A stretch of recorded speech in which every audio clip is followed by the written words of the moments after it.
Halo teman-teman, hindarilah judi dan semua bentuk judi termasuk judi online, sebab judi hanya akan membawa sengsara dan derita.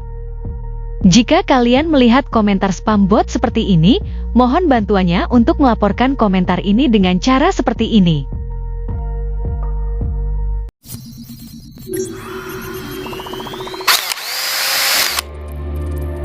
Assalamualaikum warahmatullahi wabarakatuh. Selamat datang kembali di Rio Hotspot Channel.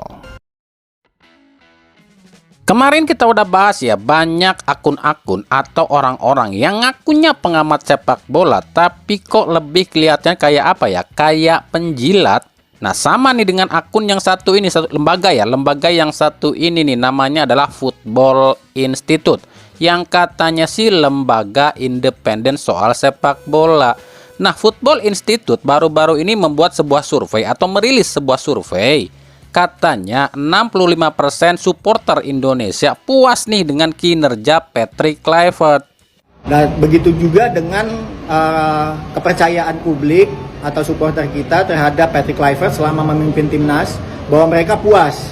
Puasnya kenapa? Karena berhasil membawa lolos Indonesia dari round 3 menuju round 4. Nah, kepercayaan lainnya, supporter kita itu percaya bahwa seandainya Indonesia tidak lolos ke Piala Dunia, Patrick Kluivert ini perlu diberikan kesempatan. By the way, yang disurvei siapa ya? Apakah cuma Toel CS dan kroni-kroninya yang disurvei? Kok kami sebagai supporter timnas Indonesia nggak ada tuh didatangin orang ataupun diminta buat ngasih pandangan atau survei? Nah, buat kalian sendiri yang nonton video ini, yang ngerasa supporter timnas Indonesia, apakah kalian pernah nih ikutan survei atau didatangin orang buat bikin survei atau diminta pendapat kalian? Nah, silahkan komen, pernah nggak nih? Pasalnya kalau kami pribadi sebagai individu pemilik akun Rio Hotspot dan juga sebagai anggota dari pengamat sepak bola maupun anggota jurnalis ya, kami tuh nggak pernah loh diminta ikutan survei soal kepuasan terhadap PSSI dan Patrick Kluivert. Kalian pernah nggak?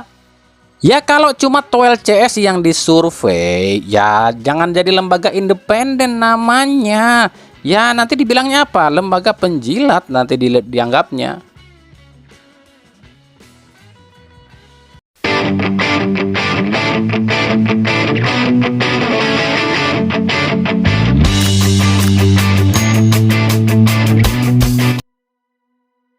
Erick Thohir ternyata nggak mundur loh ya dari jabatannya sebagai Ketua Umum PSSI, meskipun dia ini udah terpilih sebagai Menpora. Katanya sih FIFA setuju-setuju aja kalau Eto'o ini rangkap jabatan. Tadi udah dijawab sama FIFA nih, Pak. Berarti dijawab sama FIFA. Pak, orang itu sudah tahu, saya cuma tadi malam ada statement resmi dari Presiden Jokowi. Kenapa? Ini lucu. Satu tidak. Saya nggak mau. Karena masing-masing international federation itu ada polisi. Jadi saya nggak mau. Dan mesti teman-teman ingat bahwa kita punya wilayah teritorial kementerian, tapi international federation punya wilayah teritorial. Nah, cuman yang penting bagaimana internasional harus ngerti Indonesia juga harus ngerti internasional. Itu yang selalu. Kami kok jadi keinget kasusnya Zainuddin Amali ya. Dulu waktu Zainuddin Amali masih menjabat sebagai Menpora dan terpilih menjadi Wakil Ketua Umum PSSI, dia kan mundur nih dari jabatan sebagai Menpora karena memang waktu itu ada larangan dari FIFA. Katanya nggak boleh rangkap jabatan, takutnya nanti dikiranya ada intervensi dari pemerintah pada PSSI. Lah kok sekarang beda ya? Apakah lantaran beda presiden, beda aturan, atau inilah the power of tangan kanan FIFA? By the way, nah Erick Thohir jadi Menpora, maka kalian akan siap-siap aja nih ngelihat banyak banget akun-akun cabang olahraga yang akan collab sama Eto'o. Nih ya, daftar akun-akun seluruh cabang olahraga di bawah naungan Menpora.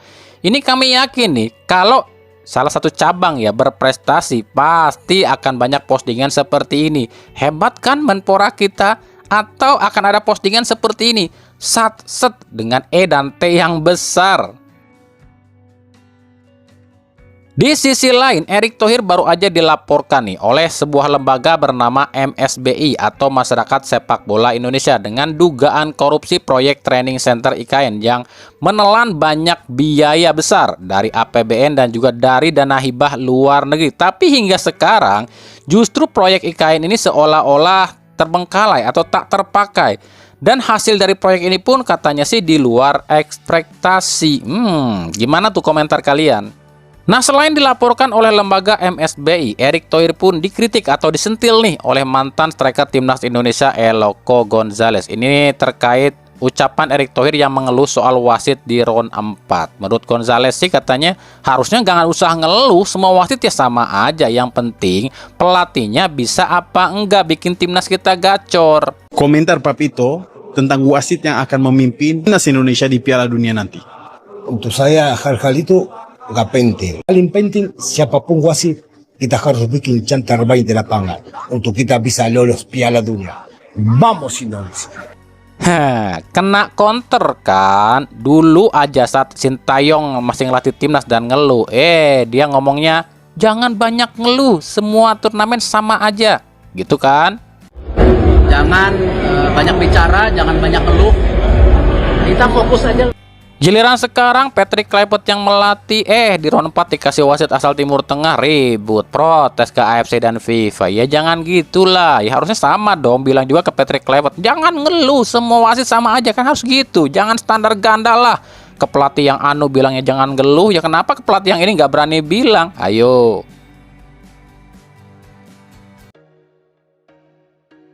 Lanjut kita ke berita klub, kita mulai dari Persebaya. Mainnya jelek banget. Aduh, mohon maaf. Mainnya jelek banget. Ini mohon dievaluasi, ya, Mas. Pasti. Ini mainnya jelek banget. Mohon maaf. Perasaan nih kapal api sebagai sponsor utama untuk pertandingan kayak gini ya, Bu. Meskipun kita menang, permainan jelek sekali nih. Permainan nggak ada raganya, nggak ada jiwanya, nggak ada tenaganya. Kayak lesu, kurang makan. Makan pula. Kita harapkan sebenarnya lebih untuk pertandingan hari ini tuh euforianya lebih, tapi ya meskipun menang tapi kita kecewa. Senangnya itu gak mentok ngono ya, senengnya. Gak senang sama sekali. Oh, gak seneng malah Gak sama sekali, kurang senang. Apa artinya, Bon? Lawan Semen Padang itu menang 1-0 loh, tapi petinggi klub kecewa. Nah, gimana tuh dengan lawan Persib kemarin yang skuadnya mentereng gitu? Bukan kami yang ngomong lu ya, tapi presiden klub kalian sendiri yang ngomong dan juga presiden kapal api sendiri loh yang ngomong.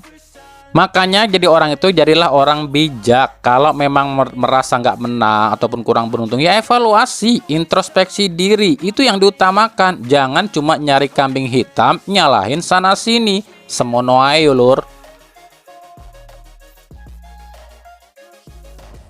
Dari Persija Jakarta, Persija kabarnya nggak mau kalah nih dengan Persib nih soal mendatangkan para pemain timnas Indonesia. Saat ini Persija kabarnya tengah negosiasi atau menjajaki negosiasi dengan dua pemain timnas, yakni Ivar Yener dari Utrecht dan Egy Maulana Fikri dari Dewa United. Nah, dua pemain ini kabarnya akan gabung dengan Persija di paruh musim nanti sebagai pemain pinjaman atau mungkin tebus kontrak kali ya.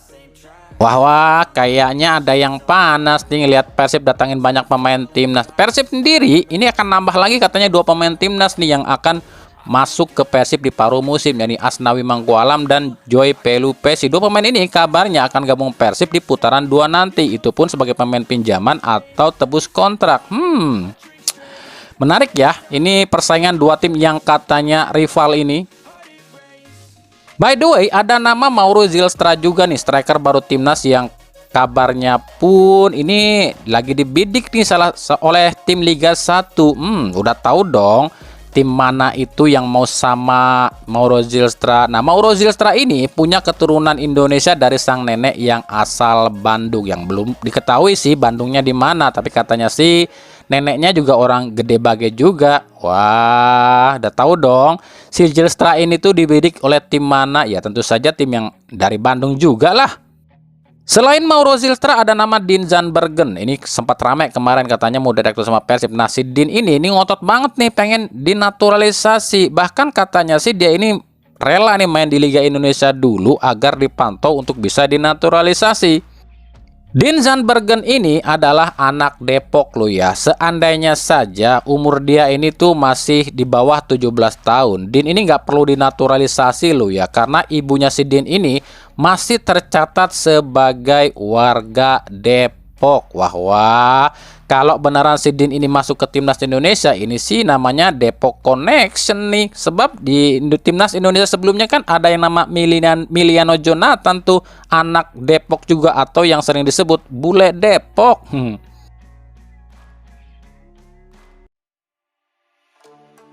Dari Persib Bandung ini ada sebuah unggahan di sebuah akun Instagram yang bilang katanya si mantan pelatih striker Persib Bandung Goran Paulik ini mengaku siap nih balik lagi ke Persib kalau pihak Persib mau ngehubungin dia.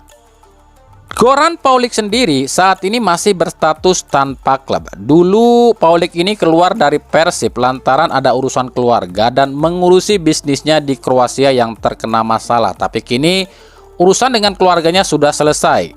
Nah, apakah Goran Paulik akan kembali ke Persib nih di saat Persib memang lagi butuh nih sosok seorang pelatih striker? Goran Paulik itu dulu didatangkan Persib itu atas permintaan Boyan Hodak, dan CEO Persib waktu itu Teddy Cahyono memang menyetujui untuk mendatangkan Goran Paulik. Nah, datangnya Goran Paulik ini membuat ketajaman lini serang Persib benar-benar terasa ya, waktu itu terbukti. Di tangan Goran Paulik, David da Silva itu jadi top scorer loh waktu itu, dan Ciro Alves aja bisa cetak lebih dari 10 gol. Pertanyaannya adalah apakah manajemen Persib yang sekarang mau mendatangkan Goran Paulik? Ya kalau buat kami pribadi, kalau misalnya WHO atau Haji Umum Muhtar sih kami yakin ya setuju-setuju aja.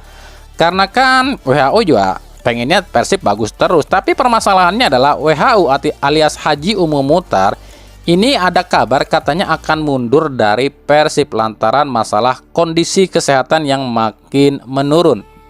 Tapi gimana dengan manajemen Persib yang lain? Sebenarnya selain Goran Paulik ada beberapa nama pelatih yang tugasnya memang buat mengasah striker lo ya. Ada Krasim Rezic, ada Goran Tomic, ada Zoran Djekic, ada Dinko Jelicic, Rajko Vidovic, dan lain-lain. Itu kalau memang ngambilnya dari negara Kroasia lo ya.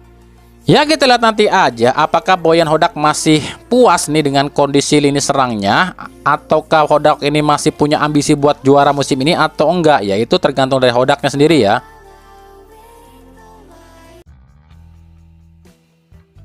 Dari PSM Makassar kembali diterpa masalah tunggakan gaji. Hal ini disampaikan pelatih Bernardo Tavares pada konferensi pers sebelum laga lawan Persija Jakarta. Menurut Tavares, sampai ada staf pelatih yang katanya nggak bisa makan karena nggak punya duit buat beli makanan. Bahkan menurut Tavares, para pemain PSM itu ngeluhnya bukan soal latihan atau permainan, tapi ngeluhnya soal isi perut. Karena menurut Tavares, para pemain PSM ini udah nggak punya duit buat beli makan. The football for me is not the priority, honestly. When I have people from my staff that last week cannot have dinner because don't have money, when I have people from my staff and me also that are almost 5 months delayed, I will go to focus 200% on the football. This is not an excuse about the result because I am professional. Ya Tuhan, ini PSM udah 3 musim loh gini terus, tapi kok nggak ada perhatian atau bantuan sama sekali dari federasi maupun PT Liga. Ya kalau klub ini kesulitan keuangan ya dibantu dong, cariin sponsor kayak gitu, cariin donatur kayak gitu, atau ya suruh aja tuh pemegang saham PSM ini buat jual saham ke publik atau ke investor luar. Kenapa demikian? Sayang banget loh, karena PSM ini tuh kan tim tua, bahkan mungkin salah satu tim tertua di tanah air. Apakah mau ngelihat tim ini bubar?